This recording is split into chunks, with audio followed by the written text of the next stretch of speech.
গ্রামের শেষ মাথার ছোট্ট একটি কুড়েঘরে থাকতেন এক মৌলভী সাহেব। সেই মৌলভী সাহেবের জীবনের ঘটনা শুনে আমরা শুরুতে বেশ খানিকটা অবাক হয়েছিলাম। লোকটা আসলে খুবই রহস্যজনক ছিল। আমরা তার কোনো কার্যক্রমই ঠিকমতো বুঝতে পারতাম না। লোকটা আমাদের এলাকার কেউ ছিল না, বাইরে থেকে আমাদের এলাকায় এসেছিল। তাকে অনেকে জিজ্ঞেস করেছে যে, ভাই আপনি এইখানে কেন এসেছেন, আর আপনার গ্রামের বাড়ি কোথায়? লোকটা বলেছিল তার বাড়ি নদীর পাড়ে। নদী ভাঙনে তার বাড়ি ঘরদোর সব ভেঙে নিয়ে গিয়েছে, যার কারণে রাতারাতি তিনি এই এলাকায় এসে সরকারি একটা পতিত জমিতে থাকছেন। কিন্তু কথা হচ্ছে, গতকাল রাতের বেলা এই জমিতে কোনো প্রকার ঘরবাড়ি ছিল না। এক রাতের মধ্যেই এই জমিতে ঘরবাড়ি কীভাবে হয়ে গেল সেটাই এলাকার মানুষ এবং গ্রামবাসী বিস্মিত হয়ে গেল। এক রাতের মধ্যে এই লোকটি কোত্থেকে এসে ছোট্ট একটা কুড়ে ঘর তৈরি করে ফেলল, কিন্তু কেউ দেখতে পেল না। বিষয়টা সন্দেহজনকই ছিল এবং রহস্যজনকও বটে। লোকটা মৌলভী ছিলেন বলে এলাকার যে মাথা ছিল, আমাদের এলাকার যে চেয়ারম্যান ছিল, তিনি তাকে ডেকে বললেন, আপনি কোথা থেকে এসেছেন? এই হচ্ছে তার আসার ঘটনা আমাদের গ্রামে। এর পরের ঘটনা শুনলে আপনাদের শরীর একদম শিউরে উঠবে। হ্যালো ভিউয়ার্স, সবাই কেমন আছেন? বরাবর মতো কণ্ঠে আমি ইমরান আপনাদের সঙ্গে আছি এবং আপনারা শুনছেন দ্য মেকা বক্স প্রাইম। আমরা আজকের ঘটনায় একজন মৌলভীর জীবনের ঘটনা জানব এবং তার সঙ্গে কি হয়েছিল সেসব জানার চেষ্টা করব। তাহলে চলুন বেশি কথা না বলে আমরা সরাসরি ঘটনায় চলে যাই। গ্রামের শেষ মাথার সরকারি পতিত জমিতে সকালবেলা সবাই উঠে একটা ছোট্ট কুড়ে ঘর দেখতে পেল। সবাই দেখে অবাক হয়ে গেল, কারণ এটা সরকারি জায়গা, আর এই জায়গায় অনুমতি ব্যতিরেকে কেউ তো ঘর নির্মাণ করতে পারে না। গ্রামের কয়েকজন মুরব্বী সেই ঘরের ভেতরে গেলেন। যাওয়ার পর দেখতে পেলেন সেখানে লম্বা দাড়িওয়ালা এক হুজুর বসে আছে। তাকে দেখে সালাম দিলেন। তার মাথায় একটা টুপি পরা, গায়ে একটা স্যান্ডো গেঞ্জি এবং মুখে নুরানি দাড়ি, বেশ লম্বা লম্বা। হুজুরটাকে জিজ্ঞেস করলেন, ভাই সাহেব আপনি এখানে এই ঘরটা কখন তুললেন? হুজুরটা বললেন, এই তো রাতের বেলায় তুলেছি। সবাই তো ভীষণ অবাক, কারণ এক রাতের মধ্যে এরকম একটা ঘর তোলা কি আদৌ সম্ভব একজন মানুষের জন্য? লোকটা রহস্যজনকভাবে সবাইকে উত্তর দিতে লাগলেন। কি এক অদ্ভুত কথা। তবে সে একজন হুজুর দেখে গ্রামবাসী সবাই তাকে কিচ্ছু বলল না এবং সবাই মনে করলো সে একজন পীর ফকির বা আউলিয়া। আমাদের সমাজটা এমন যে কোনো হুজুর দাড়িওয়ালা মানুষ দেখলেই তাকে পীর ফকির আউলিয়া ভাবা শুরু করে। লোকটা সেখানে থাকতে শুরু করলো, তবে সবাই তার সঙ্গে খুব বেশি একটা কথা বলতে চাইলেও সে কথা বলতো না। সবসময় ঘরের ভেতরে থাকতো। কেমন যেন একটু সন্দেহজনক এবং রহস্যজনক ছিল। লোকটার এমন কাণ্ড পুরো গ্রামে ছড়িয়ে পড়ল। লোকটা নেহাতি সন্দেহজনক ছিল বটে, তবে চেয়ারম্যান ডাকার সঙ্গে সঙ্গেই তিনি সেখানে গিয়ে হাজির হলেন, যেন একজন শিয়ান মানুষ। তারপর সেখানে যাবার পর সেই লোকটাকে জিজ্ঞেস করা হলো, ভাই সাহেব আপনি এখানে এরকম সরকারি জমিতে এসে তো ডেরা কাটতে পারেন না, আর আপনার বাড়ি কোথায়? লোকটা তখন জানালো, আমার বাড়ি নদী অঞ্চলে। নদীতে আমার সমস্ত কিছু ভেঙে নিয়ে গিয়েছে, যার কারণে আপনাদের এলাকার এই নদীর পাড়েই আমি একটা ছোট্ট কুড়ে ঘর উঠিয়ে থাকছি। তবে আপনি যদি বলেন তাহলে আমি এখান থেকে চলে যাব। অসহায় দুস্থ মানুষ, কি আর করব বলেন? এই কথা বলার পর সে চেয়ারম্যান সাহেব বললেন কি যে, না না, আমার রাজ্যে এরকম অরাজকতা হবে সেটা তো কখনোই সম্ভব না। আপনি থাকেন, সমস্যা নেই। তবে আপনি এখানে থেকে কি করবেন? আপনি কোনো কাজ জানেন? লোকটা তখন জানালো, হ্যাঁ টুকটাক ধর্মীয় জ্ঞান রাখি। তবে বলার সঙ্গে সঙ্গে চেয়ারম্যান বলল, তা তোমাদের মসজিদে নাকি ইমাম নেই? এনাকে কি ইমাম হিসেবে রাখা যায়? একটু পরীক্ষা করে দেখো। তারপর পাশ থেকে একজন বুজুর্গ আসলেন। বুজুর্গ এসে সেই লোকটাকে জিজ্ঞেস করতে লাগলেন, কি কি পারো? সমস্ত কিছুই স্পষ্টভাবে বললেন। এই কথা বলার পর সেই বুজুর্গ লোকটা বললেন কি যে, আচ্ছা ঠিক আছে, তাহলে আপনি এক কাজ করেন, আপনি আজকে থেকেই আমাদের মসজিদে ইমামতি করা শুরু করেন। সেই লোকটা একটু খুশি হলেন, তবে খুব বেশি খুশি না। মুখে কিঞ্চিত হাসির আভাস দেখা গেল। তারপর চেয়ারম্যানের বাড়ি থেকে লোকটা তার নিজের বাড়িতে চলে গেলেন। সবাই কেমন যেন তার বাড়িতে যেতে ভয় পেত, কারণ গ্রামের একদম শেষ মাথায়, একদম নদীর পাড়ে বাড়িটা। খুবই রহস্যজনক ছিল লোকটা প্রত্যেক দিন ওইখান থেকে মধ্যপাড়া মসজিদে হেঁটে আসতো নামাজ পড়ানোর জন্য। নামাজ পড়িয়ে কারোর সঙ্গে কোনো কথা না বলে বাড়িতে চলে যেত। তার হাব ভাব দেখে গ্রামের সবাই কানাঘুষা করত। লোকটা এমন কেন, খুবই রহস্যজনক। একদিনকার ঘটনা। ওই দিন গ্রামের এক লোক মধ্যরাতে সাইকেল চালিয়ে ওই লোকের বাড়ির সামনে দিয়ে আসছিল।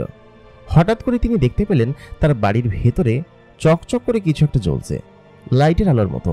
কিন্তু অবাক করার মতো বিষয় হচ্ছে এই লোকের বাড়িতে কোনো ইলেকট্রিসিটি নেই। বিষয়টা কেমন সন্দেহজনক না?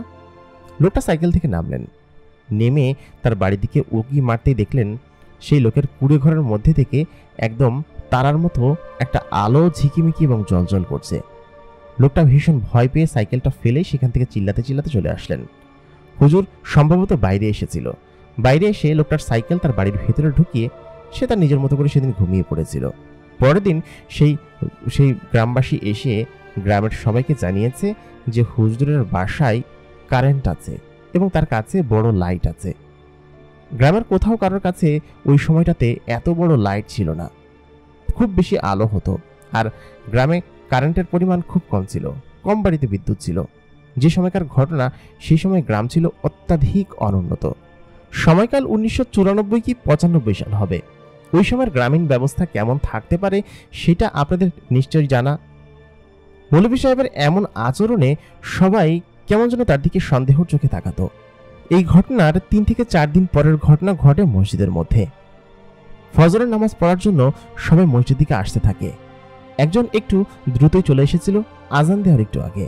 তিনি দেখতে পেলেন মসজিদের ভেতরেও সেই একই আলোকিত জিনিসটা জ্বলজ্বল করছে এবং ইমাম সাহেব একটু আগেই চলে এসেছেন, যেহেতু তাকে আজান দিতে হয়। সে যখন ভিতরে ঢুকে দেখলেন কি যে ভেতরে কিছু একটা জ্বলজ্বল করছে, সঙ্গে সঙ্গে ভেতরে ঢুকে দেখলেন কি যে মৌলভী সাহেব কারো একজনের সঙ্গে কথা বলছে, কিন্তু কাউকে দেখতে পাচ্ছে না। সে ভেতরে ঢুকে মৌলভী সাহেবকে জিজ্ঞেস করলেন, কার সঙ্গে কথা বলছেন আপনি? মৌলভী সাহেব হকচকি গিয়ে পেছন দিকে তাকিয়ে বললেন কি যে কই, কারোর সাথে না তো। সঙ্গে সঙ্গে সেই আলোটা নিভে গেল। মসজিদের যেখানে ইমাম সাহেব নামাজ পড়ান সেখানে একটা ঘোরানোর মতো বেষ্টনী থাকে, সেই বেষ্টনীর মধ্যে থেকেই এই আলোটা আসছিল, কিন্তু আলোটা দেখা যাচ্ছিল না খুব ভালো, এবং মৌলভী সাহেব কার সঙ্গে কথা বলছেন সেটাও দেখা যাচ্ছিল না।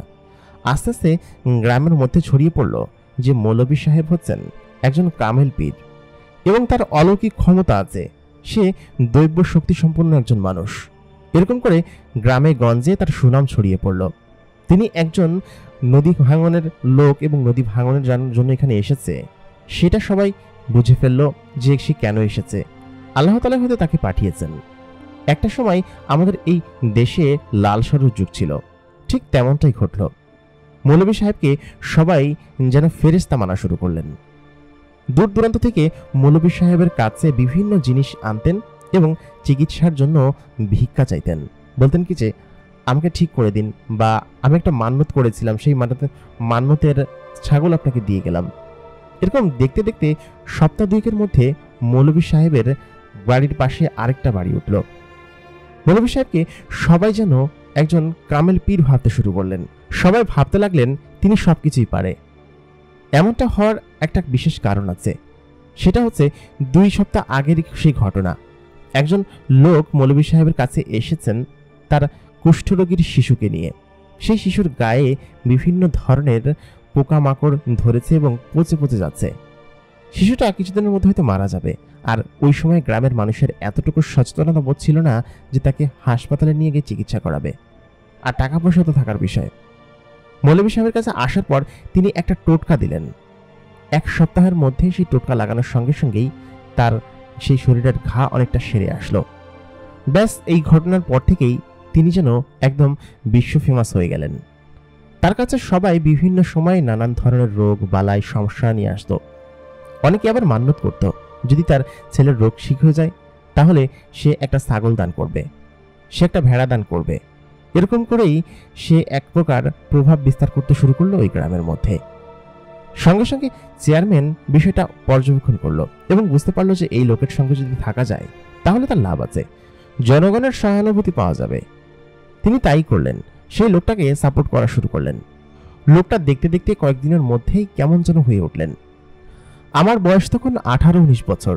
বিষয়টা দেখে আমার কেমন যেন সন্দেহজনক লাগতো। কারণ হচ্ছে এই সময় এরকমভাবে কোনো পীর আউলিয়া এরকমভাবে রোগ ঠিক করে দিচ্ছে, আসলে ঠিক করে দিচ্ছে।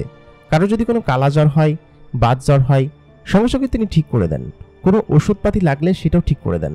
কোনো ব্যথা জ্বর মানে যে কোনো রোগ, যে রোগ নিয়ে তার কাছে যাক না কেন, সেই লোকটা সেটা ঠিক করে দেন।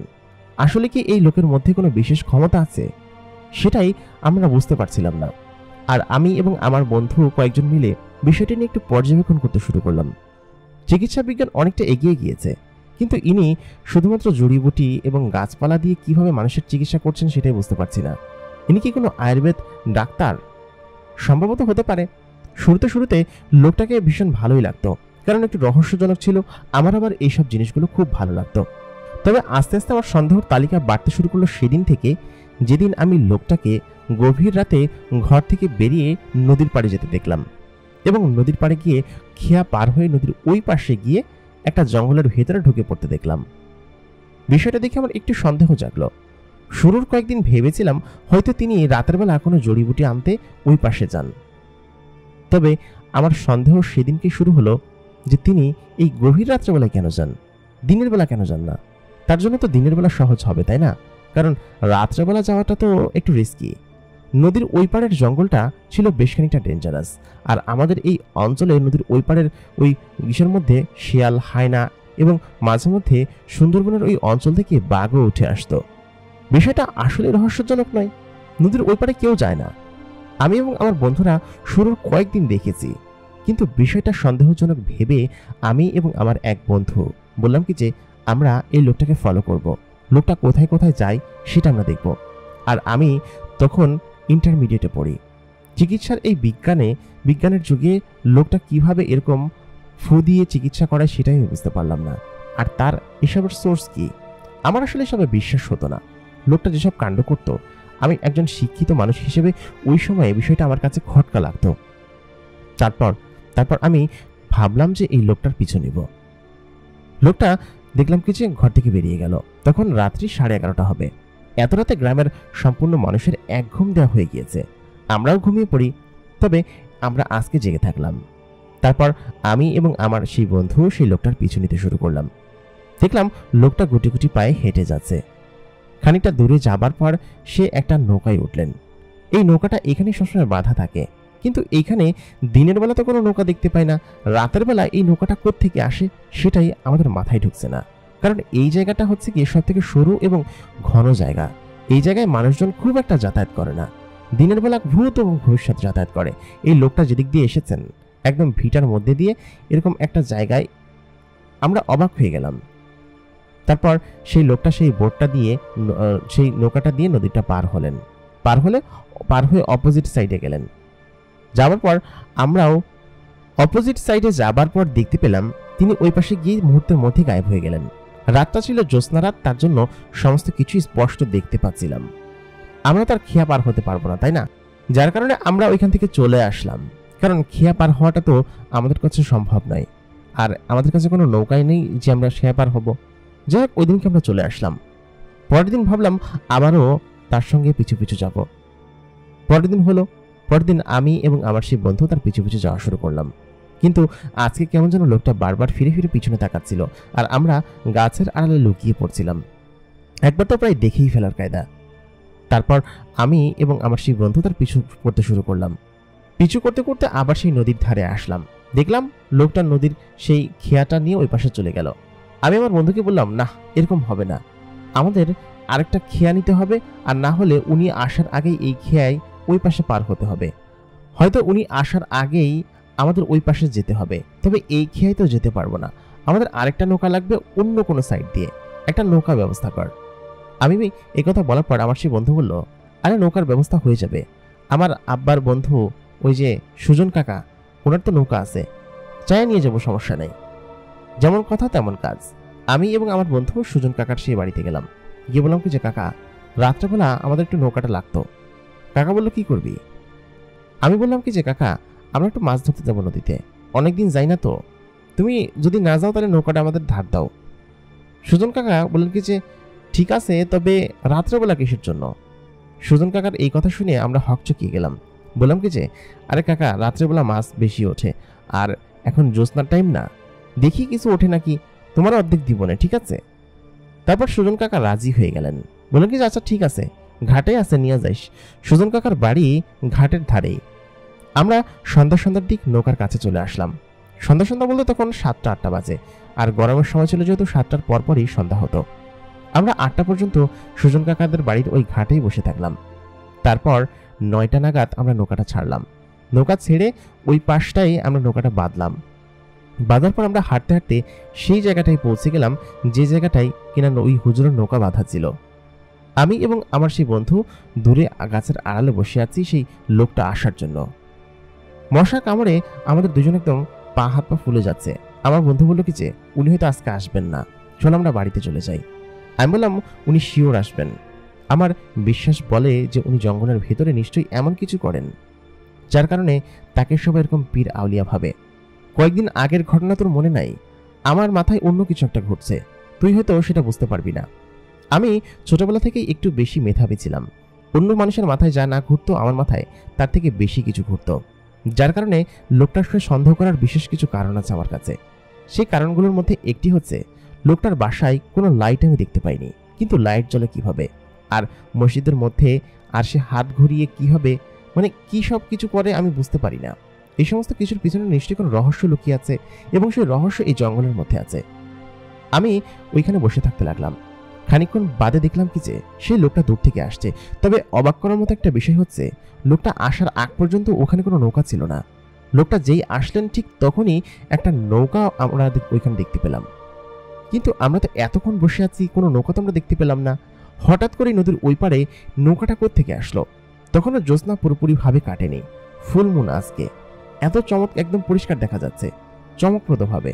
লোকটা নৌকায় উঠলেন, নৌকাটা ছাড়লেন, নদীর এই পাশে এসে নৌকাটা ঘাটে বাঁধলেন। বাঁধার পর তিনি জঙ্গলের মধ্যে ঢুকে গেলেন। আমরাও তার পিছু পিছু যাওয়া শুরু করলাম। লোকটা আবারও বারবার ফিরে তাকাচ্ছিল, মনে হচ্ছিল তিনি তার পিছনের চোখ দিয়ে আমাদেরকে দেখতে পাচ্ছেন। ফিরে এমনভাবে তাকাচ্ছেন মনে হচ্ছিল যে তিনি বুঝতে পেরে গিয়েছেন যে আমরা তার পিছু নিয়েছি। খানিকটা দূরে যাবার পর লোকটা হঠাৎ করেই গায়েব হয়ে গেল। আমরা তো কিছুই বুঝতে পারলাম না, কিরে লোকটা কোথায় গায়েব হয়ে গেল? আমরা আশেপাশে খুঁজতে লাগলাম, কিন্তু কোথাও তাকে পাওয়া যাচ্ছিল না। আমরা তো একদম হকচকিয়ে গেলাম, কারণ সেকেন্ডের মধ্যে চোখের পলকে কিভাবে সে গায়েব হতে পারে। আর এরকম একটা বিরান জঙ্গলের মধ্যে আমরা আসলেই ভয় পাচ্ছিলাম। আসার পথে কোনো মার্ক দিয়ে আসিনি, ভুলে কিভাবে কোথায় চলে এসেছি কিছুই বুঝতে পারছি না। আসলেই বেশ রহস্যজনক ব্যাপার। আমার সঙ্গে যে বন্ধু ছিল সে তো প্রায় কান্নাই করে দিয়েছিল ভয়ে, কারণ তার ভয় পাওয়ারই কথা। এরকম একটা মধ্যরাতের সময়, প্রায় 12টা বাজে, এরকম একটা বিরান জঙ্গল, তারপর আবার রহস্যময় হুজুর, আবার আশেপাশে বিভিন্ন হিংস্র প্রাণীর আক্রমণের ভয় আছে। এই সমস্ত কিছু বলছি, হঠাৎ করে আমার বন্ধু চিৎকার দিয়ে উঠল। আমি বললাম কি হয়েছে? তারপর তার মুখটা চেপে ধরলাম। দেখতে পেলাম তার পায়ে একটা কাঁটা ফুটেছে এবং পায়ে লাইট মারতে দেখলাম 2-3টা জোক তার পায়ে ভালো মতো এঁটে বসেছে। আমি জানতাম যে এই জঙ্গলে জোক আছে এবং পানির মধ্যে এখন জোক পাওয়া যাবে 2-1টা। ও তো একদম চিৎকার করছে, কারণ ও এসবে আবার খুব বেশি ভয় পায়। আমি সঙ্গে করে এই কারণে লবণ নিয়ে এসেছিলাম। আমি সঙ্গেই সেই জোকগুলোর ওপর লবণ ঢেলে দিলাম। জোকগুলো সঙ্গে সেখানে মারা গেল। বন্ধু বলল কি যে আমি এখান থেকে এখনই চলে যাব। আমরা যাওয়ার সময় রাস্তাঘাট কোনো কিছু খুঁজে পাচ্ছিলাম না, কারণ হচ্ছে ভেবেছিলাম যে মৌলভী সাহেব বোধহয় নিজে কোথাও চলে গিয়েছে এবং কোথাও হারিয়ে গিয়েছে, এর মধ্যে তাকে আর পাওয়া যাবে না। আমরা পেছনের দিকে যাওয়া শুরু করলাম, কিন্তু কোনোভাবে রাস্তা খুঁজে পাচ্ছিলাম না সেই নদীর পাড়ে যাওয়ার, কারণ এখানে আমরা কখনোই আসিনি। চারিদিকে যতই খোঁজাখুঁজি করছিলাম কিন্তু বের হওয়ার রাস্তা কোনোভাবেই পাচ্ছিলাম না। আর জায়গাটাও কেমন যেন অচেনা লাগছিল। সেই জঙ্গলটা আর কেন যেন নেই, একটু ভিন্ন রকম লাগছে। এই পাশের এই জায়গায় আমি টুকটাকের আগে 2-1বার এসেছি, তবে এত ভেতরে নয়। ভেতরের জায়গাটা কি এমন অপরিচিত। আর দূরে দেখা যাচ্ছে বড় বড় পাহাড়ের মতো ঢিপি, কিন্তু পাহাড় নয়। এই কোন জায়গায় চলে এসেছি আমি? আমার দেখে ভীষণ অবাক লাগতে শুরু করলো। খানিকক্ষণ বাদে দূরে একটা আলোকিত রোশনি জলজল করতে দেখলাম আমি। সঙ্গেই আমি সেই আলোর দিকে ছুটতে লাগলাম। আমার বন্ধু বলল কি যে আমি আর যাব না, আমি এখান থেকে চলে যাব। তাই বলে সে উল্টো দিকে দৌড় দিলেন। আমি বললাম কি যে আরে মদন, একা কই যাবি? কিন্তু আমার কোনো কথা না শুনে সে ভয় পেয়ে উল্টো দিকে দৌড় দিল। আমি সেই আলোর দিকে যেতে শুরু করলাম।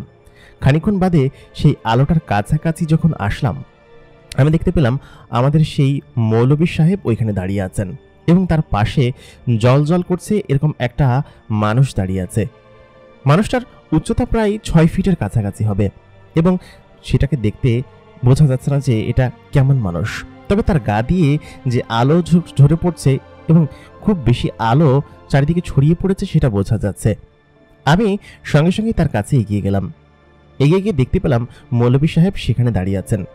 মৌলভী সাহেব আমাকে দেখে চিনতে পারলেন এবং হকচকিয়ে গেলেন। বললেন কি যে, এই তুমি এখানে কি করছো? তুমি না অমকের ছেলে? আমি বললাম কি যে, জি, আমার বাবার নাম অমক। এরপর মৌলভী সাহেব আবার জিজ্ঞেস করলেন, কিন্তু তুমি এইখানে কি করছো? আর তুমি তার মানে আমার পিছু নিতে নিতে তুমি এখানে চলে এসেছো? আমি না তোমাকে 2 বার মানা করেছি যে এরকমটা কখনো করবে না। মৌলভী সাহেব এর আগে অবশ্য আমাকে 2 বার ওয়ার্নিং দিয়েছিলেন, কারণ আমি তার এসব কর্মকাণ্ডে একদমই সায় দিইনি এবং তাকে আমি বলেছি যে আপনার এসবের উৎস কি। তিনি আমাকে বলেছিলেন এসব থেকে দূরে থাকো, ভালো থাকবে, আর এসবের উৎস কি সেসব জানতে চেও না। কিন্তু আমি তার কোনো কথা শুনিনি। মৌলভী সাহেব বলেন কি যে, তুমি এখানে এসেছো বিপদে পড়ে গিয়েছো, এখান থেকে তুমি আর কখনো ফেরত যেতে পারবে না। তখন আমি বললাম কি যে, আমার বন্ধু ও তো আমার সঙ্গে ছিল, ওকে আমি বাড়ি পাঠিয়ে দিয়েছি, ও তো আপনার সমস্ত কুকীর্তি ফাঁস করে দেবে, তাই না? তখন আপনি কি করবেন? এই কথা শোনার পর মৌলভী সাহেব কি যেন একটা ইশারা দিলেন এবং 2টা ছায়া আমি দেখলাম আমার ঘাড়ের ওপর দিয়ে উড়ে গেল। তার মানে মৌলভী সাহেব বুঝতে পেরেছেন যে আমার বন্ধুকে তুলে নিয়ে আসার জন্যই হয়তো ওই 2জন ছায়াকে পাঠিয়েছে। কিন্তু এরা কারা এবং এই সামনে দাঁড়িয়ে থাকা মেয়েটাই বা কে, আমি সেটা বুঝতে পারছিলাম না। আমি যখন সামনে এগোলাম তখন দেখলাম সেই মেয়েটার গা থেকে জলজল করে আলো জ্বলাটা নিভে গেল এবং সেটা একটা মেয়ে মানুষে পরিণত হলো এবং সেই মেয়েটার মুখে নাকাব পড়া। মেয়েটার চেহারা দেখা যাচ্ছে না, মেয়েটার চোখ দুটো দেখা যাচ্ছে। চোখ দুটো একদম গাঢ় নীল বর্ণ, দেখতে অনেক সুন্দর। অন্ধকারে খুব একটা বোঝা যাচ্ছে না, তবে ভালোই আলো চারিপাশে। জ্যোৎস্না রাত, অল্প অল্প দেখা যাচ্ছে, তবে বুঝতে অসুবিধা হচ্ছে না যে এটা একটা মেয়ে মানুষ। খানিকক্ষণ বাদে দেখলাম আসমান দিয়ে আমার বন্ধু ভেসে আসছে, কিন্তু কিভাবে ভেসে আসছে সেটাই বুঝতে পারলাম না। আমি প্রচন্ড পরিমাণ হকচকিয়ে গেলাম। তারপর আমি মৌলভী সাহেবকে বললাম, আচ্ছা আপনি সত্যি করে বলুন তো আপনি কে, আর আমার বন্ধুকে এইভাবে ধরে নিয়ে আসলেন কিভাবে? ও তো অনেকটা দূর চলে গিয়েছিল, আর ওকে এরকমভাবে হাওয়ায় ভাসিয়ে নিয়ে আসলেন কিভাবে? আপনাকে দেখে আমার স্বাভাবিক কোনো মানুষ মনে হচ্ছে না, আপনি বলুন তো আপনি কে? লোকটা তখন বলল কি যে, আমি কে সেটা তোমার জানতে হবে না, তোমাদের 2জনকে এখন এখান থেকে বের করে কে সেটা আমি দেখব। আমি বললাম কি যে, মৌলভী সাহেব শোনেন, আপনি আমার বাবাকে চেনেন না, যে কোনোভাবেই হোক আমার বাবা এটা বের করে ফেলবে, কারণ আমি আসার আগে আমার বাবাকে বলে এসেছিলাম যে আমি মৌলভী সাহেবের পিছু নিতে যাচ্ছি এবং এই ঘটনা কয়েকজনই জানে। আমি গায়েব হয়ে গেলে তো আপনিও বিপদে পড়বেন, তাই না? আর আপনিও ওই গ্রামে আর ফিরতে পারবেন না, এসব বিষয়ে প্রায় সবাই জানে। মৌলভী সাহেব খানিকটা হকচকিয়ে গেলেন। আমি এটা বুদ্ধি করে বলেছি আর কি, আসলে আমি কিন্তু কাউকে বলে আসিনি, মৌলভী সাহেবকে ভয় দেখানোর জন্য। তারপর তিনি একটু ভয় পেলেন বোঝা যাচ্ছিল। আমার বাবা এই এলাকার একজন প্রভাবশালী মানুষ, তিনি নিশ্চয়ই মৌলভী সাহেবকে ছেড়ে কথা বলবেন না, এটাই সে ভাবল। আর তার পাওয়ারেই মৌলভী সাহেব এসব করে বেড়াচ্ছে, সেসব বিষয় তো সে খুব ভালো মতোই জানে। এতক্ষণ আমি আপনাদেরকে বলিনি যে আমার বাবা ওই এলাকার চেয়ারম্যান ছিল, আর চেয়ারম্যানের ছেলেকে সে যে এরকমভাবে এখানে বন্দি করে রাখবে সেটা তো সম্ভব না, আর চেয়ারম্যান তো তাকে ছেড়ে দিবে না, তাই না? তারপর সেই মুরব্বী লোকটা বললেন কি যে, শোনো, তোমার বয়স এখনো কিছুই হয়নি, আমি আমার জীবনে যা কিছু দেখেছি, তুমি এখান থেকে চলে যাও। এটা বলার পর সেই 2জন অদৃশ্য ছায়াকে আদেশ দিল, বলল কি যে এদেরকে নিয়ে ফেলে দিয়ে আসো এদের গ্রামে। এই কথা বলার পর আমি মৌলভী সাহেবকে বললাম, আমি কি আপনাকে ছেড়ে দিব ভেবেছেন? আমি এই সমস্ত কথা বলে দিব এবং আপনার কুকীর্তি সব ফাঁস করে দিব আপনি যদি সমস্ত সত্য কথা না বলেন। তবে আমি ওয়াদা করছি, আপনি যদি আমাকে সমস্ত সত্য কথা বলেন এবং সেটা যদি গ্রহণযোগ্য হয়, তাহলে আমি কোনোভাবেই এই কথা কাউকে বলবো না এবং আপনি চাইলে আপনার ব্যবসা চালিয়ে যেতে পারেন। মৌলভী সাহেব প্রচণ্ড পরিমাণ রেগে গেলেন। ব্যবসা মানে? আমি মানুষের উপকার করি, আর এই উপকারকে তুমি ব্যবসা বলছো? তুমি এখনই এখান থেকে চলে যাও, আমি তোমার মুখও দেখতে চাই না। আর আমি যদি ইশারা দেই তাহলে তোমার জবান এখনই বন্ধ হয়ে যাবে। তুমি জানো এখন তুমি কোথায় আছো? আমি বললাম, না আমি কোথায় আছি সেটা তো জানি না, আপনার কাছে জানতে চাচ্ছি, আপনিই বলুন আমি কোথায় আছি। এরপর মৌলভী সাহেব বলেন কি যে, তুমি এখন যেখানে দাঁড়িয়ে আছো এটা জিনেদের ডেরা, এখানে জিনেরা বসবাস করে এবং আমি এই অঞ্চলের জামাই। এই কথা শোনার পর আমার শরীর কাঁপতে শুরু করলো, আর আমার সঙ্গে যে বন্ধুটা ছিল এটা শোনার সঙ্গে সঙ্গে সে সঙ্গে সঙ্গে দড়াম করে পড়ে গেল, অজ্ঞান হয়ে গেল সেখানে। ও প্রচন্ড পরিমাণ ভীতু ছিল। আমি ভীষণটা ভয় পেয়েছি। এটা যে সত্যিকারের জিন হতে পারে সেটা আমি কখনো কল্পনা করিনি। আর যে অদৃশ্য ছায়া দুটো ছিল সেই দুটো একটা জিন, এখন বুঝতে পারছি আমি। আমি ভয়ে ভয়ে মৌলভী সাহেবকে জিজ্ঞেস করলাম, কি বলছেন? জিনেদের এলাকা? এটা জিনেদের ডেরা? সেই জন্যই ভাবছিলাম যে জায়গাটা এত অদ্ভুত কিসের জন্য, আর এরা নিশ্চয়ই এরকম শুনশান জায়গায় থাকে। কিন্তু আমি একটা জিনিস বুঝতে পারছি না, এদের সঙ্গে আপনার যোগসূত্র কি? আর আপনি, আমার মাথায় কিছু ঢুকছে না। মৌলভী সাহেব, আমি আপনার পায়ে পড়ি, আপনি দয়া করে আমাকে বলুন। আমি খোদার কসম করে বলছি আমি কাউকে বলবো না, আর আপনার পরিচয় কেউ জানতে পারবে না। আপনি দয়া করে আমাকে বলুন, গ্রামের কেউ এই ঘটনা জানতে পারবে না। এই কথা বলার পর মৌলভী সাহেব আবার বললেন কি যে, তুমি তোমার বন্ধুকে নিয়ে এখান থেকে এখনই বিদায় হও। এই তোরা দুজন ওর বাড়িতে নামাই দেয় যা। এটা বলার পর অদৃশ্য দুটো হাত আমার 2 হাত শক্ত করে চেপে ধরলো। আমি বললাম, মৌলভী সাহেব, আপনি কিন্তু আমাকে চেনেন না, আমি কিন্তু সমস্ত কিছু বলে দিব। মৌলভী সাহেব বললেন কি যে, শোনো, এই ওদেরকে ছেড়ে দাও। তারপর ছেড়ে দিল। এরপর মৌলভী সাহেব জানালেন কি যে, এসব বিষয় বেশি ঘাটাতে যেও না, এসব রুহানি শক্তির ব্যাপার, কালো জাদুর ব্যাপার, তুমি বুঝতে পারবে না, বুঝেছো? আর জিনেদের যে শক্তি আছে সেই শক্তির বলেই আমি এসব করে থাকি। আর এসব ওষুধপাতি বা যা কিছু দেখো, রোগের চিকিৎসা করানো, এসব আমি ওদের মাধ্যমেই করে থাকি। ওরা আমাকে বিভিন্ন গাছরা দেয় এবং চিনিয়ে দেয়, সেসব দিয়ে আমি ওষুধ বানাই, মানুষের সেবা করি। এসব করা কি অপরাধ? তুমি বলো আমাকে। তুমি যেভাবে আমার পিছু লেগেছো তাতে মনে হচ্ছে আমি কোনো খারাপ কাজ করি। আমি তো তেমন কিছুই করি না, তাই না? আমি তো ভালো উপায়ে মানুষের চিকিৎসা করি এবং মানুষ সুস্থও হয়, আমাকে ভালোবাসে। আর আমি ওইখানে থাকছি, যদি তোমাদের সমস্যা হয় তাহলে আমি এখান থেকে চলে যাব, আমি এখানে চলে আসবো, আমার থাকার জায়গার সমস্যা নেই। আমি শুধুমাত্র তোমাদের ওই গ্রামটাকে স্বচ্ছ এবং পরিষ্কার করতে গিয়েছিলাম। আমি তোমাদের গ্রামে একবার এসেছিলাম, এসে দেখি গ্রামে বিভিন্ন ধরনের রোগ এবং মানুষের মধ্যে বিভিন্ন ধরনের অসামাজিকতার বিষয় আছে, আমি সেগুলো ঠিক করতে আসি। তুমি কি জানো আমি এক গ্রামে 1-2 মাসের বেশি থাকি না? তোমাদের এখান থেকেও যাওয়ার আমার সময় হয়ে এসেছে, আমি খুব শীঘ্রই চলে যাব। আর তোমাদের গ্রামের অনেকটাই ঠিক করা হয়ে গিয়েছে আমার, আমি এগুলোই করে বেড়াই। আমি তখন বললাম, আচ্ছা এগুলো করেন ঠিক আছে, তাহলে সবার কাছ থেকে মান্যত, ছাগল, গরু, হাঁস এইসব কিসের জন্য নেন? এরপর মৌলভী সাহেব জানালেন যে এইসব নেই কারণ হচ্ছে আমি এদেরকে দিয়ে দিই, এরা এগুলো খায়। আর এরা যেহেতু আমার জন্য খাটে, এদের জন্য তো কিছু করার আছে, তাই না? এই যে ছাগল, গরু, হাঁস, এগুলো আমি কি করি? আমি একা খাই? আমার ঘরে কোথাও এগুলো দেখো? কেন দেখো না? কারণ এগুলো ওরা প্রত্যেকদিন রাত্রে এসে নিয়ে যায় এবং ওরাই খায়, আমি এগুলো খাই না। এগুলো তো ওদেরই, তাই না? ওরা যেসব জড়িবুটি পৃথিবীর বিভিন্ন অঞ্চল থেকে সংগ্রহ করে এনে দেয়, এরকম বিদ্যা তুমি কোথায় পাবা না? যে কোনো রোগ আমি সারিয়ে দিতে পারবো জিনের মাধ্যমে, এটা আমার বিদ্যা। তবে আমি এসব তোমাকে কেন বলছি? তুমি এখন এখান থেকে চলে যাও, দয়া করে এখান থেকে চলে যাও, তুমি আর কোনো কিছু জিজ্ঞেস করো না। আমি মৌলভী সাহেবের হাতে পায়ে জড়িয়ে ধরলাম, বললাম কি যে, দয়া করে আমাকে বলুন যে আপনি কে এবং এনারা কারা, আর এনাদের সঙ্গে আপনার পরিচয় হলো কিভাবে? আমি জিন সম্পর্কে অনেক ঘাটাঘাটি করেছি, অনেক জানার চেষ্টা করেছি, কিন্তু কোনোদিন কোথাও আমি পাইনি। আর জিনের যে অস্তিত্ব আছে সেটা আমি কোনোদিন জানতামও না। আপনি না থাকলে হয়তো এটা বুঝতে পারতাম না। আপনি দয়া করে আমাকে বলুন, আমি কাউকে কিছু বলবো না। আমি খোদার কসম করে বলছি, আমার গ্রামের কেউ জানতে পারবে না এই ঘটনা। প্লিজ দয়া করে আপনি বলুন। এই কথা বলার পর মৌলভী সাহেব বললেন কি যে, এই ওদেরকে নাস্তা খেতে দাও। তাই বলে তিনি ভেতরে চলে গেলেন। তিনি যে ঘটনাটা বলবেন না সেটা আমি আলবাত বুঝতে পেরেছি। এরপর মৌলভী সাহেব ভেতর থেকে আবার বেরিয়ে আসলেন। ওই জিন দুটো মানুষের রূপে আমাদের সামনে আসলো। আমার বন্ধু তো তখন অজ্ঞান অবস্থায়। আমাদেরকে কিছু ফল এবং কিছু মিষ্টি খেতে দেওয়া হলো, জিলাপির মতো কিছু মিষ্টি, তবে জিলাপি না, খেতে একটু অন্যরকম হলেও জিনিসটা ভালো।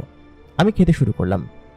মৌলভী সাহেব খানিকক্ষণ পর ভেতর থেকে এসে জানালেন, শোনো ছোকরা, তোমরা ইয়াং মানুষ কোনো কিছু বোঝো না, যা তা করে ফেলো এবং এগুলো করা ঠিক না, বুঝছো? তবে আমার তোমাকে দেখে সৎ মানুষ মনে হয়েছে। তোমাকে তো আমি দেখেছি, তাই না?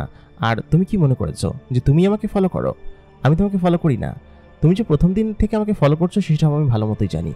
আর তুমি যে এসে এখানে আমাকে খুঁজে পাবে না সেটা আমি জানতাম, কিন্তু কিভাবে তুমি এখানে চলে আসলে আমি সেটাই বুঝতে পারছিলাম না। কারণ এখানে আসা তো সাধারণ কোনো মানুষের কর্ম নয়। তবে তুমি বিশেষ কোনো কেউ, সেটা আমার বুঝতে আর বাকি নেই, যার কারণে তোমাকে আমি এই কথা বলবো। তবে আমাকে ওয়াদা করতে হবে এই ঘটনার জন্য কেউ না জানতে পারে। আমি তখন বললাম, হুজুর, আমি আপনাকে ওয়াদা করছি এই ঘটনা কেউ জানতে পারবে না, আপনার পরিচয় কোনো কিছুই কেউ জানতে পারবে না, আপনি আমাকে বলুন। তারপর সেই মৌলবী আমাকে তার ঘটনা বলতে লাগলেন, কিভাবে তিনি এই জিনেদের সঙ্গে দেখা করেছেন বা কিভাবেই বা তার জিনেদের সঙ্গে দেখা হয়েছে, সমস্ত বিষয় তিনি আমাকে বলতে লাগলেন। তিনি শুরু করলেন, বললেন, শুরুতে আমি আমার আব্বা আম্মার কাছে থাকতাম। আমার বয়স তখন 6-7 বছর। আমার আব্বা প্রথমে এবং মা তারপরে মারা যান। মারা যাওয়ার পরে আমি এক প্রকার এতিমই ছিলাম। আমার দাদির সঙ্গে আমি মানুষ হয়েছি। আমার বয়স তখন 13 কি 14 বছর। সারা দেশে শুরু হলো স্বাধীনতা যুদ্ধ। এই যুদ্ধের মধ্যে আমি এবং আমার দাদি নিজেদের পিঠ বাঁচিয়ে কত কষ্ট করে যে বেঁচেছি সেটা বলার উপেক্ষা রাখে না। যাই হোক, 9 মাস রক্তক্ষয়ী যুদ্ধ শেষ হওয়ার পরে আমরা প্রাণে বেঁচে গিয়েছিলাম। তবে আমাদের আশেপাশের চাচিরা, চাচাতো বোনেরা সবাইকে ধরে নিয়ে গিয়ে তারা হত্যা করেছিল। এমনও সময় গিয়েছে যে কচুরিপানার মধ্যে মুখ উপরে দিয়ে বেঁচেছিলাম। এগুলো হচ্ছে ছোটবেলার ঘটনা। তারপর একটা সময় স্বাধীনতা যুদ্ধ শেষ হলো। আমি একটা এতিমখানায় বড় হতে লাগলাম। কারণ হচ্ছে যুদ্ধের কয়েক বছর পরে আমার দাদি মারা গিয়েছিলেন। মারা যাওয়ার পরে আমি তো পুরো একা হয়ে পড়ি। আমাদের কেউই ছিল না। আর ইয়াংকালে আমি দেখতে বেশ সুন্দরী ছিলাম। এটা হয়তো তোমাকে এমনিই বলছি, তবে আমার এতটুকু মনে হয় আর কি। আমি যে এতিমখানায় পড়াশোনা করতাম, একটা ছাপড়া জাতীয় মসজিদ ছিল। সেই মসজিদে কয়েকজন এতিমকে নিয়ে ওই প্রথমবারের মতোই একটা এতিমখানা চালু হয়েছিল। আমাদের আশেপাশের ইউনিয়নে, এই উপজেলায় অনেক এতিম ছিল যারা কিনা ওইখানে পড়াশোনা করত। আমাদের ওই সময় খাবারের এত কষ্ট ছিল যে একবেলা খেতাম, 2 বেলা খেতে পারতাম না। আমি এরকম কষ্ট দেখে বড় হয়েছি, খুব বেশি কষ্ট দেখে আমি বড় হয়েছি। আমার বয়স যখন 21-22 বছর, আমি ওই এতিমখানা থেকে বেরিয়ে পড়লাম। বেরিয়ে বাহিরে কাজের সন্ধানে আসলাম। তখনকার সময় কাজ এত সহজ ছিল না। আমি দিনের বেলা মানুষের জমিতে কামলা দিতাম, কারণ তখনকার সময় কামলাও খুব একটা লাগতো না। তবে অনেক সময় কাজ খুঁজে না পেয়ে ক্ষুধার জ্বালাতনে চুপচাপ এক কোণায় বসে থাকতাম পানি খেয়ে। এরকম করে দিন কেটেছে। আর আমার তো তেমন ঘরবাড়ি ছিল না। যা ঘরবাড়ি ছিল তা ভূমি দখলকারীরা দখল করে নিয়ে গিয়েছে। আমি গ্রামে গ্রামে ঘুরে বেড়াতাম, বিভিন্ন জায়গায় কাজ পেলে কাজ করতাম, গাছের নিচেই ঘুমাতাম। আমার জীবনটা এরকমই যাচ্ছিল। আমি খুব কাছ থেকে দেখেছি মানুষের মৃত্যু, মানুষের অসহায়ত্ব, মানুষের দুঃখ দুর্দশা। অনেকটা কাছ থেকে দেখেছি। এত কাছ থেকে দেখেছি যে মানুষের জন্য আমার খুবই খারাপ লাগে।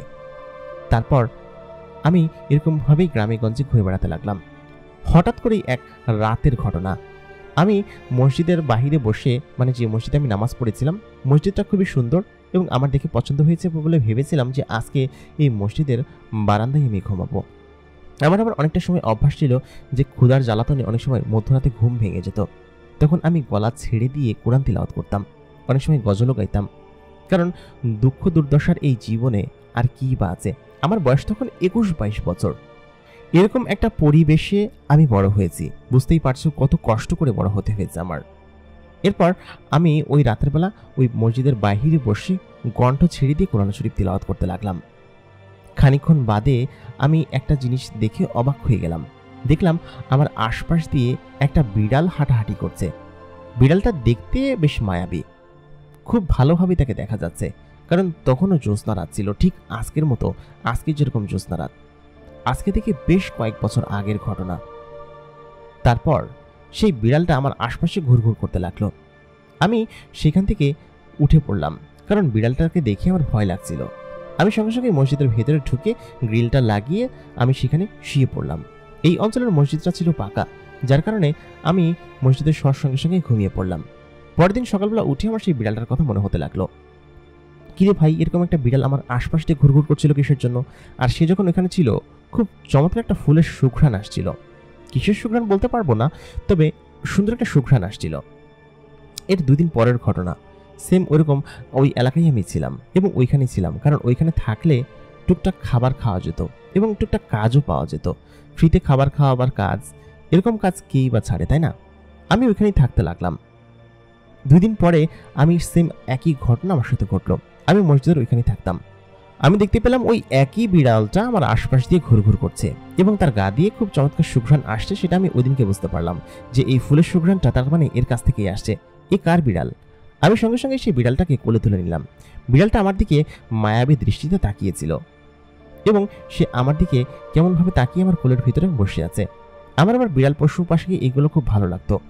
খানিকক্ষণ বাদে লক্ষ্য করলাম সেই বিড়ালটা আমার হাত থেকে লাফতে নিচে নামলো এবং সেকেন্ডের মধ্যে গায়েব হয়ে গেল।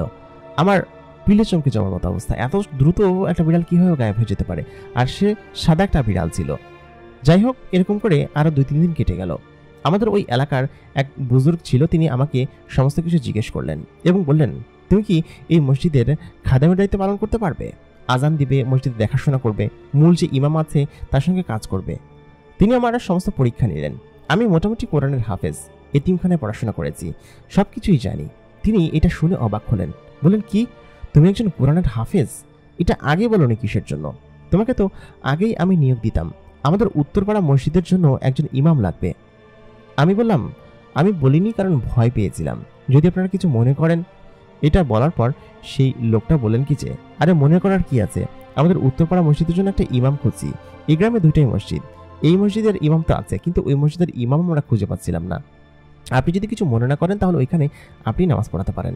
আমি বললাম, এটা আমার জন্য খুবই সৌভাগ্যের ব্যাপার। আমি এরকম একটা চাকরি কবে থেকেই খুঁজছি, আমার কোনো ঘর বাড়ি নেই, আমি এরকম পথে পথেই বেড়াই। এটা শুনে লোকটা খানিকটা দুঃখবোধ করলেন, বললেন কি যে, আচ্ছা ঠিক আছে, তুমি একদমই দুঃখবোধ করো না, ঠিক আছে, তুমি চলো আমার সঙ্গে। আমি লোকটার সঙ্গে যেতে শুরু করলাম। তারপর তিনি আমাকে সেই মসজিদের সমস্ত দায়িত্ব বুঝিয়ে দিলেন। আমি বললাম, আপনাকে যে কি বলে ধন্যবাদ দিব, আমি আমার ভাষা হারিয়ে ফেলেছি। এরপর এরকম করে সপ্তাহখানিক সেখানে আরও কেটে গেল। আমি খুব মনোযোগ দিয়ে নামাজ পড়াতে লাগলাম। মসজিদের সবাই আমাকে খুব ভালোবাসতেন। ওই মসজিদটা ছিল ছোট ছাপড়ার মসজিদ, চারিপাশে বেড়া দেওয়া, টিনের বেড়া, এবং নিচে পাকা করা, আর উপরেও টিনের বেড়া। এই গ্রামটা অনেক উন্নত ছিল। ওই পাশেরই মসজিদটা পাকা মসজিদ ছিল, কিন্তু এই পাশেরই মসজিদটা একটু অন্যরকম। একই গ্রামে দুইটা মসজিদ, এটা আমি খুব কম দেখেছি আর কি। তখনকার সময়ে এরকম মসজিদের সংখ্যা খুব কম ছিল, হয়তো হাতে গোনা একটা মসজিদ ছিল আর কি। তবে মসজিদ থাকলেও সেগুলো খুবই অনুন্নত ছিল আর কি। আমার জীবনে যেন একটা স্বস্তির নিঃশ্বাস চলে আসলো। আমার খাওয়া দাওয়ার সমস্যা ছিল না, গ্রামবাসীরা খুব চমৎকার চমৎকার খাবার আমাকে দিয়ে যেত। তারপর আমার টাকাও পাওয়া যেত। মুহূর্তের মধ্যে আমার জীবনটা পরিবর্তন হয়ে যেতে লাগলো। আমি কেমন যেন একটু অন্যরকম হয়ে গেলাম আর কি, ইমোশনাল হয়ে গেলাম। যাই হোক, এরকম করে আমার দিন ভালোভাবে কাটছিল। এর 3 দিন পরের ঘটনা, আমি মসজিদের বারান্দাতেই ঘুমাতাম, এবং সেখানে একটা পর্দা করে ছোট্ট একটা জায়গা করা ছিল আমার ঘুমানোর জন্য, আর খাবার দাবার তো গ্রামবাসীরাই দিয়ে যেত। আমি মধ্যরাতে ঘুম ভেঙে দেখি কি যে, আমার জানালার পাশ দিয়ে একটা আলোকিত রশ্মি আমার গায়ের উপর এসে পড়েছে। আমি সকালে উঠে পড়লাম। আমি সামনের দিকে তাকিয়ে কাউকে দেখতে পেলাম না। তারপর হঠাৎ করে একটা দৈব্য কণ্ঠ ভেসে আসলো। এর আগে আমি বলেছিলাম, কে ওখানে? দৈব্য কণ্ঠটা এমন কিছু বলেছিল যে, আমি আপনার শুভাকাঙ্ক্ষী, আপনার কণ্ঠে কোরআন তেলাওয়াত শুনতে এসেছি, আপনি যদি আমাকে একটু কোরআন তেলাওয়াত শোনাতেন। এই কথা শুনে আমি তো ভয়ে গা শিরশিরানি অবস্থা। এত রাত্রেবেলা কে এখানে এসেছে, তাও আবার একটা মেয়ে কণ্ঠ! আমি শুনে চমকে গেলাম। তারপর আমি বললাম, আপনি কে এবং আপনি এত রাতের বেলা কি করছেন? মেয়েটা তখন বলল, আমি আপনাকে চিনি অনেকদিন ধরে, কিন্তু আপনি আমাকে চিনবেন না, আপনি দয়া করে কোরআন তেলাওয়াত করুন। আমি বললাম কি যে, না না, আপনি বললে কি করবো নাকি আমি? আপনি বলুন আগে আপনি কে, তারপর আমি করব। মেয়েটা তখন বলল, আমি কে সেটা আপনার জানতে হবে না, আপনি আমাকে একটু কোরআন তেলাওয়াত শোনাবেন? আপনার কণ্ঠে কোরআন তেলাওয়াত শুনতে আমার খুবই ভালো লাগে। আমি তখন আর কোনো কিছু ভাবলাম না। আমি ভাবলাম, মেয়েটা যখন বলছে একটু শুনিয়েই দিই। আর মেয়েটার কণ্ঠটাও খুবই চমৎকার। আমার কেমন যেন ভালো লাগতে শুরু করলো।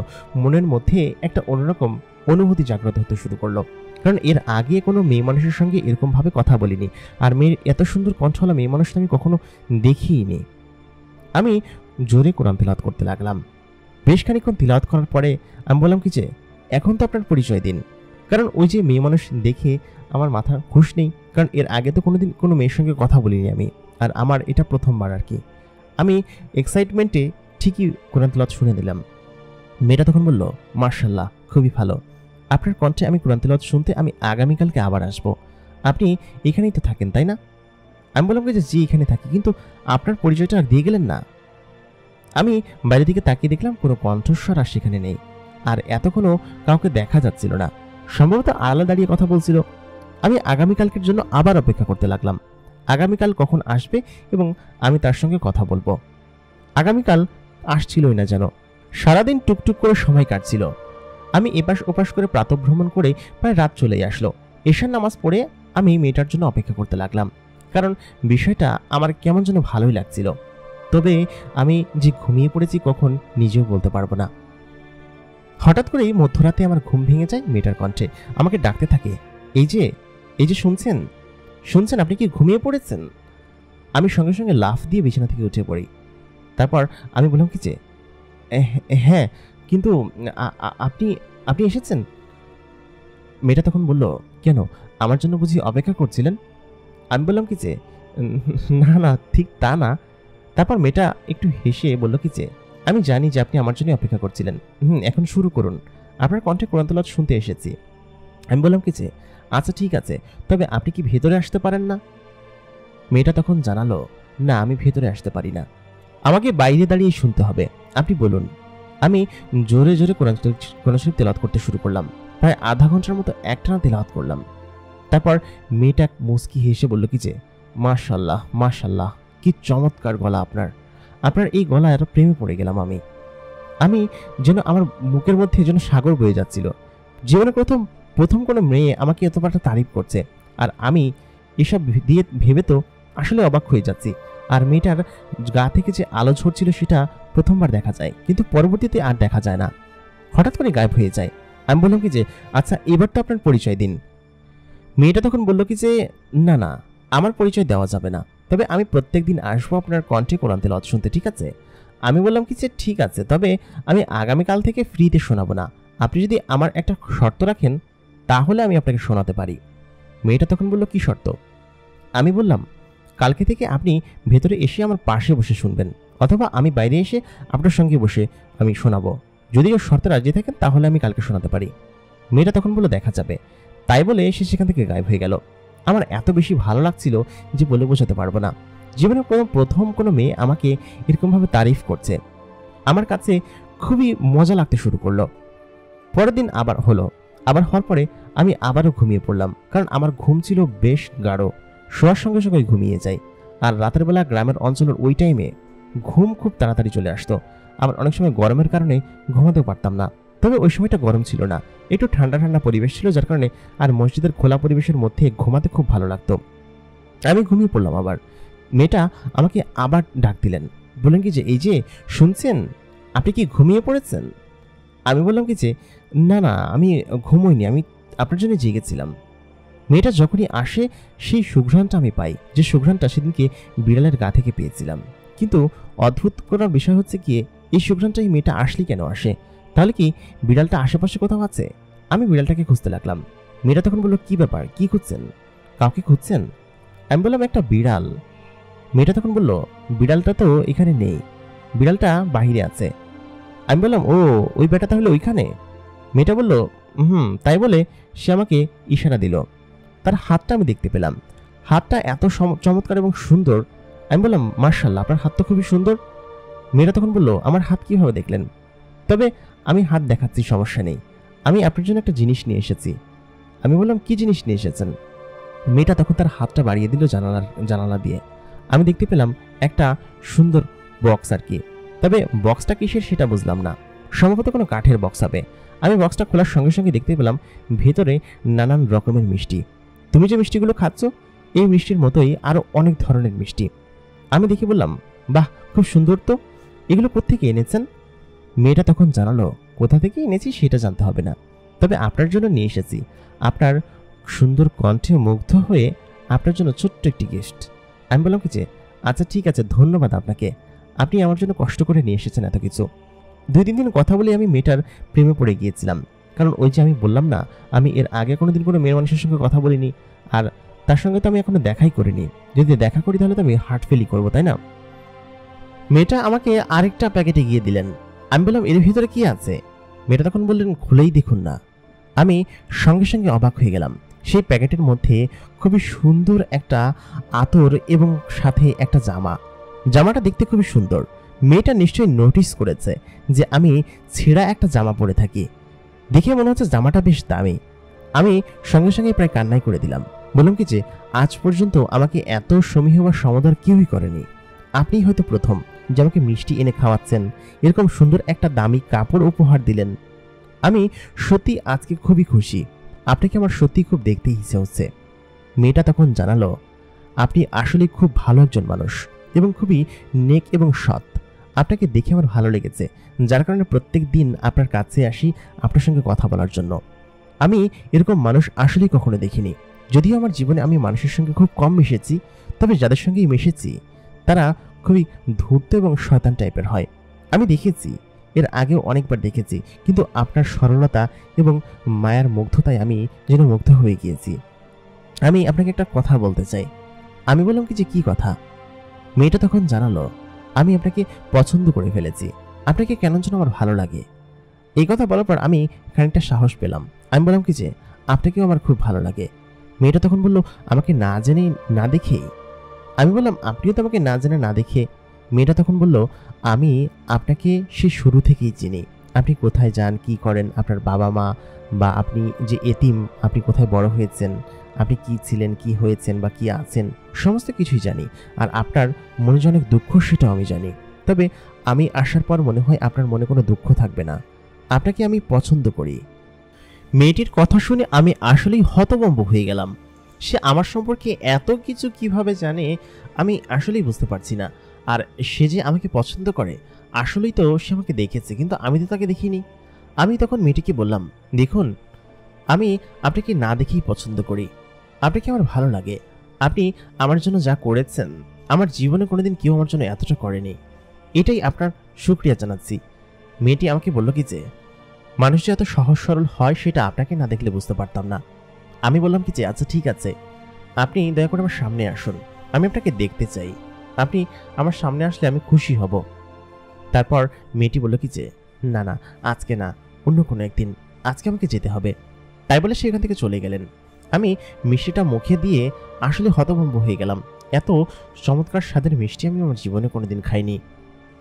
আমি পরের দিন রাতের জন্য অপেক্ষা করতে লাগলাম, পরের দিন কখন আসবে এবং কখন আমি তার সঙ্গে দেখা করব। প্রিয় দর্শক, এই গল্পের দ্বিতীয় পর্বে কি হয়েছিল আমরা সেটা পরবর্তী অংশে জানার চেষ্টা করব। এই গল্পের প্রথম পর্ব এখানেই শেষ। এই গল্পের প্রথম অংশ এখানেই শেষ। দ্বিতীয় পর্বে কি হয়েছিল জানতে হলে আমাদের সঙ্গেই থাকুন। এতক্ষণ কণ্ঠে আমি ইমরান আপনাদের সঙ্গে ছিলাম এবং আপনারা দেখছেন দ্য মেগাবক্স প্রাইম। যারা এখন পর্যন্ত আমাদের চ্যানেলটিকে সাবস্ক্রাইব করেনি তারা বেশি বেশি করে সাবস্ক্রাইব করুন। আর যারা এই গল্পটি এখন দেখছেন তাদেরকে বলবো বেশি বেশি করে ভিডিওতে কমেন্ট করুন, কারণ আমাদের চ্যানেলটি একটু রিচ ডাউন হয়ে গিয়েছে, আগের তুলনায় ভিউ অনেক কম হচ্ছে। সেহেতু আপনারাই পারেন ভিডিওতে বেশি করে রিচ দিতে এবং ভিডিও ভাইরাল করার জন্য। এত কষ্ট করে আপনাদের জন্য ভিডিও বানাই, আপনারা এতটুকু কাজ আমার জন্য তো করতেই পারেন। সেহেতু যারা এখন পর্যন্ত সাবস্ক্রাইব করেনি তারা সাবস্ক্রাইব করুন, যারা লাইক করেনি তারা অবশ্যই লাইক করে দিন এবং অবশ্যই বেশি বেশি করে কমেন্ট করুন। দেখা হবে পরবর্তী এপিসোডে।